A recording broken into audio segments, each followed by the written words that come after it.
ચાલો આજે એકદમ સરળ રીતના આખી ડુંગળીનું શાક બનાવીએ. રસોડામાં રહેલી સામગ્રીનો ઉપયોગ કરીને એકદમ સરળ રીતના બનાવીશું. આ શાક એટલું બધું ટેસ્ટી લાગે છે ને કે રેસ્ટોરન્ટમાં મળતા શાકનો સ્વાદ પણ તમને ફિક્કો લાગશે. દેશી રીતે બનતું આ શાક પરોઠા, ભાખરી, રોટલા સાથે ખાઈ શકાય છે. તો અત્યારે ડુંગળી સરસ આવી રહી છે, તો આજે આપણે શાક બનાવવાની રીત જોઈએ. અત્યારે નવી ડુંગળી આવી રહી છે એટલે એકદમ સોફ્ટ હોય છે, જે જલ્દી ચડી જાય છે. તો અહીં આપણે 10 થી 12 નાની ડુંગળી લઈશું. વધારે મોટી ડુંગળીનો ઉપયોગ ના કરો. હવે અહીં ડુંગળીને કાપતી વખતે ખાસ ધ્યાન રાખવાનું, ઉપરનો જે મૂળનો ભાગ હોય છે એ તમારે થોડો જ કટ કરવાનો, કારણ કે જો તમે વધારે કટ કરી નાખશો તો ડુંગળી જ્યારે ચડશે ત્યારે એના પડ છૂટા પડી જશે.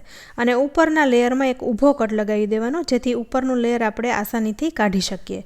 હવે શાક બનાવે ત્યારે અંદરથી ડુંગળી ફીકી ન લાગે એ માટે આપણે ડુંગળીમાં કટ લગાવીશું, પણ અડધો જ કટ લગાવવાનો, આખો કટ નહીં લગાવવાનો. જો આખો કટ લગાવીશું તો ડુંગળી છૂટી પડી જશે, એટલે આટલો જ તમારે કટ લગાવવાનો છે. તો દરેક ડુંગળીને તમારે આવી રીતના કાપી લેવાની છે. ઉપરથી તમારે થોડોક જ જે મૂળનો ભાગ હોય છે એ થોડો જ કાઢવાનો. તમે અહીં જોઈ શકો છો હું કેટલો કાઢી રહી છું. તો આવી રીતે ડુંગળીને બંને સાઈડથી થોડી થોડી કટ કરીને ઉપરના લેયરમાં ઊભો કટ લગાવો, એટલે ઉપરનું લેયર આસાનીથી નીકળી જાય. તો આવી રીતના આપણે બધી ડુંગળીને તૈયાર કરી લેવાની છે. આજે આપણે આ શાક છે ને છૂટું બનાવી રહ્યા છીએ, તો ડુંગળીમાં મસાલાની સુગંધ સારી રીતના બેસી જાય અને ખાવામાં મોડી ન લાગે, એટલા માટે સૌથી પહેલાં ખાસ મસાલાથી ડુંગળીને મેરિનેટ કરીશું. તો ડુંગળી છે ને એકદમ ટેસ્ટી લાગે. હવે સૌથી પહેલાં એક બાઉલમાં આપણે 1.5 ચમચી જેવું દહીં લેવાનું છે. તમે જોઈ શકો છો દહીં એકદમ ઘાટું છે, સાથે સાવ મોડું છે. ખાટા દહીંનો ઉપયોગ ના કરવો. હવે અહીં મેં 2 ચમચી જેવા ગાંઠિયા લીધા છે, પાપડી ગાંઠિયા લીધા છે, એનો મેં ભૂકો કરી લીધો છે અને 1.5 ચમચી જેવો ઉમેરી દઈશું. ગાંઠિયા ન હોય તો ચણાના લોટનો પણ ઉપયોગ કરી શકાય. સાથે 5 ચમચી જેવી હળદર, અડધી ચમચી જેવું લાલ મરચું, અડધી ચમચી ધાણા જીરું પાવડર અને સ્વાદ પ્રમાણે મીઠું ઉમેરીશું. મીઠું થોડુંક વધારે ઉમેરવું એટલે ડુંગળી સોફ્ટ થઈ જાય. હવે મેં અહીં ખમણેલું આદું લીધું છે, પણ ખમણેલું આદું ના ઉમેરતા એનો રસ ઉમેરીશું, કારણ કે આદું છે ને એ તળિયે ચોટી જતું હોય છે. જ્યારે મસાલો સતળાય છે ત્યારે આદું નીચે બેસી જાય છે, તો એવું ન થાય એ માટે આપણે આદુનો રસ ઉમેરીશું. તો 1 ચમચી જેવો આદુનો રસ ઉમેરી દીધો છે. હવે સાથે ઝીણા સમારેલા મરચાં અને થોડું તેલ ઉમેરીશું. તો 1.5 ચમચી જેવું તેલ ઉમેરી દઈશું, એટલે મસાલો છે ને એ ડુંગળીમાં સારી રીતના કોટ થઈ જાય. હજુ આપણે આમાં એક સામગ્રી ઉમેરવાની છે, એ છે વરિયાળી. તો અડધી ચમચી વરિયાળીને મેં અધકચરી ખાંડી લીધી છે અને આમાં આપણે ઉમેરી દેવાની છે, જેથી શાકમાં એકદમ સરસ સુગંધ આવે. શાક અહીં સુગંધી બનાવવાનું છે, તો આવી રીતના આપણે ખાંડીને ઉમેરીએ ને તો વરિયાળીની સુગંધ સરસ આવે. તો હવે બધું સારી રીતના મિક્સ કરી લઈશું અને બધી ડુંગળીને આપણે આમાં ઉમેરી દઈશું. મસાલો ડુંગળી પર સરખો લાગી જાય એ રીતે મિક્સ કરીશું અને ઢાંકી અડધી કલાક માટે રાખી દઈશું, જેથી ડુંગળીમાં મસાલાની સુગંધ પણ સારી રીતના બેસી જાય અને થોડી સોફ્ટ થઈ જાય, જેથી જલ્દી ચડી જાય.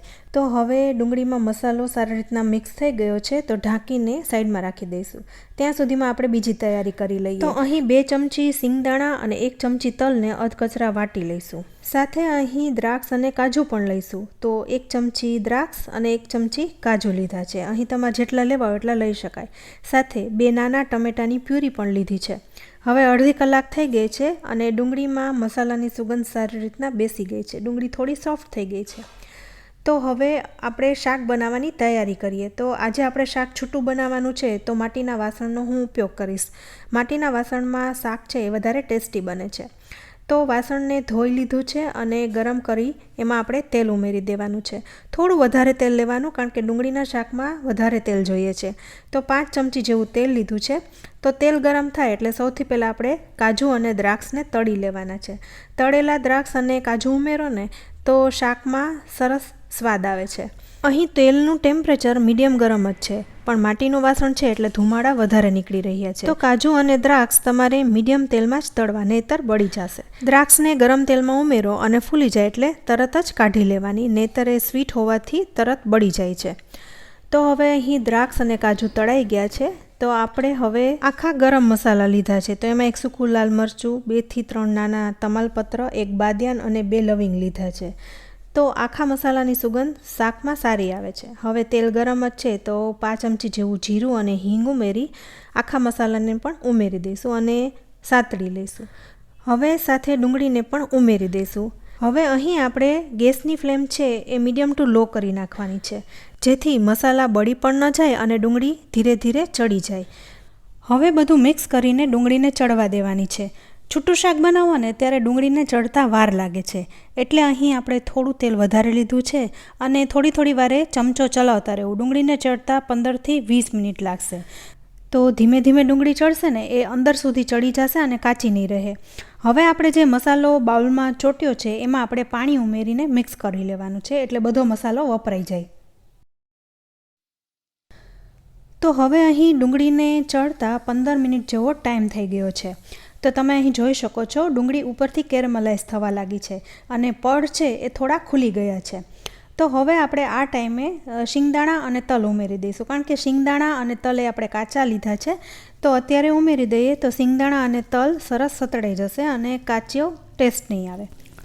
હવે અહીં ડુંગળી છે એ 75% જેવી ચડી ગઈ છે. તો હવે એકદમ સરસ ચડી જાય એ માટે ટોમેટો પ્યુરી અને જે મસાલામાં પાણી ઉમેરીને રાખ્યું છે એ પણ સાથે ઉમેરી દઈશું. પ્લસ શાકમાં આપણે રસો પણ કરવાનો છે, કોરું શાક નથી કરવાનું, એટલા માટે થોડું પાણી પણ ઉમેરીશું. તો સાથે અડધો ગ્લાસ જેવું પાણી પણ ઉમેરી દઈશું. પછી તમારે જેટલું જરૂર પડે એટલું તમે ઉમેરી શકો છો. જેટલો તમારે રસો કરવો એટલો તમે પાણી ઉમેરી શકો છો. હવે 10 મિનિટ ઢાંકીને રાખી દઈશું. તો 10 મિનિટ પછી તમે જોઈ શકો છો પાણી પણ ઘણું ખરું બળી ગયું છે. તમને એવું લાગે કે પાણી ઓછું છે તો વધારે તમે ઉમેરી શકો છો. અહીં આપણે ડુંગળીને એવી રીતના સુધારી છે ને એટલે પડ છૂટા નથી પડ્યા. પણ જો ઘણીવાર એવું થાય કે તમે ડુંગળીને પ્રોપર રીતના સુધારો નહીં તો ચડતી વખતે ડુંગળીના પડ ખુલી જાય છે. તો આવું ન થાય એ માટે ખાસ ધ્યાન રાખવાનું. હવે આપણે આમાં લાલ મરચું પાવડર અને થોડો એવો ગરમ મસાલો ઉમેર્યો છે. સાથે તમે જોઈ શકો છો તેલ પણ છૂટું પડી ગયું છે. તો હવે આપણે કાજુ અને દ્રાક્ષ પણ ઉમેરી દઈશું. ઓલમોસ્ટ હવે શાક બની ગયું છે. તમને એવું લાગે કે ડુંગળી પ્રોપર રીતના ચડી ગઈ છે અને રસો પ્રોપર છે ત્યારે તમારું શાક બની ગયું કહેવાય. સાથે વધેલો ગાંઠિયાનો ભૂકો પણ ઉમેરી દઈશું. હવે બધું સારી રીતના મિક્સ કરી લેવાનું છે. રસો પણ અહીં પ્રોપર લાગી રહ્યો છે અને ડુંગળી એકદમ સરસ રીતના ચડી ગઈ છે. અત્યારે ઘરમાં પણ શાકની સરસ સુગંધ આવી રહી છે. તો જુઓ ડુંગળી છે એ એકદમ સરસ રીતના ખુલી ગઈ છે. આપણે ડુંગળીમાં હાફ કટ લગાવ્યો છે એટલે અંદર સુધી ચડી ગઈ છે. તમે અહીં જોઈ શકો છો ચપ્પુ આસાનીથી ડુંગળીમાં જતું રહે છે, એટલી સોફ્ટ થઈ ગઈ છે. તો હવે જ્યારે શાકમાં તમે ચમચો ચલાવો ત્યારે એકદમ હળવા હાથે ચલાવવાનો, નહીંતર ડુંગળીના પડ છૂટા પડી જશે. તો બસ હવે અહીં શાક તૈયાર છે. તો ગેસ બંધ કરી કોથમરીથી ગાર્નિશ કરીશું અને ગરમા ગરમ પીરસીશું. તો જોઈને જ ખાવાનું મન થાય છે ને.